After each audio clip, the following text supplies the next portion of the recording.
In Russia, the fallout of the coronavirus is emerging as one of the biggest challenges to President Vladimir Putin's political tenure.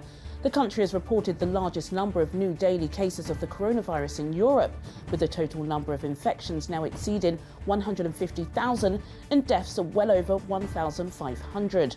There are also other issues. The price of oil, the Russian economy's lifeblood, is at its lowest level in nearly 2 decades, and the ruble is now one of the world's worst performing currencies. For more on this, I'm now being joined by Jamil Ahmed, the Global Head of Currency Strategy and Market Research at FXTM.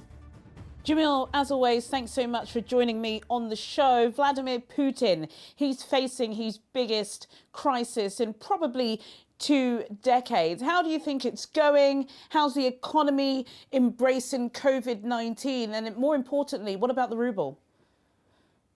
Juliana, this is a fascinating question, and there's statistics everywhere that we just have to talk about to get a really broad view on how Russia's handling this, what the impact's been, and also what challenges that Russia could face.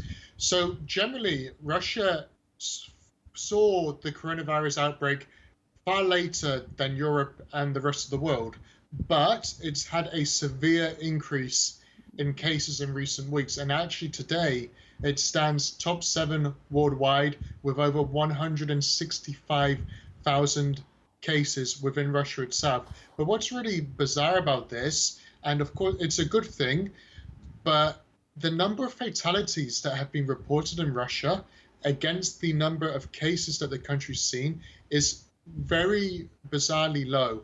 Russia's only seen 1,500 fatalities, which means that for per 1 million of its population, that's a record of about 11 cases that have actually led to deaths, which of course any fatalities is a tragedy anyway. But if you compare that to the United Kingdom, for example, per 1 million cases, we've got a fatality rate of about 430 to 440 people. So it's a very marginal fatality rate in Russia compared to everywhere else in the world.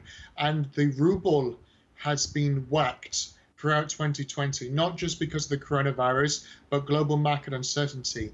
Today, it's lower by about 20% year to date, but actually at the extent of the global market free fall that we saw 2 months ago, the ruble was up there with the South African rand and the Brazilian real as the worst hit currencies of 2020, where it lost as much as 30% against the US dollar. And President Putin and the Russian government did take a more, I would say, a slower stance to reacting to the outbreak, which is something that we've seen across Western governments as well, including the United Kingdom.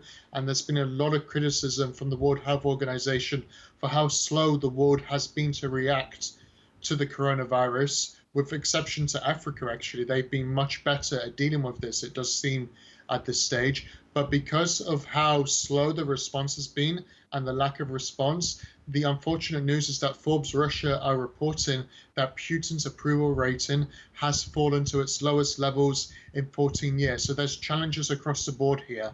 Wow, thank you for that analysis. There are challenges everywhere, and he's hoping to extend his tenure till 2036. Let me ask you briefly, how does an energy-dependent economy like Russia survive COVID? Because he's got a double whammy, hasn't he? He's got this increase in coronavirus cases, an increase in unemployment, a huge spat with Saudi, and an influx of oil that nobody wants and can store. Yeah, double trouble doesn't put it enough for how many challenges Russia could face economically, politically, and also from the money side. And in recent days, we have seen a little bit of a rift between Russia and China, because China's seen a slight increase in imported cases, and they're actually saying that this is due to previous visitors from Russia. So that's one bilateral relation we have to look out for, as much as Saudi Arabia and oil too. Generally, of all of the economies that are struggling now with lower oil prices, Russia's one of the better off. If we look at government budgets, we need $40 per barrel oil in Russia. That's still marginally above where we are today. But compare that to Saudi Arabia and the United Arab Emirates and other GCC nations, that number's between 60 and 80. Coming up, does the global lockdown mark the end of consumer culture? See you after the break.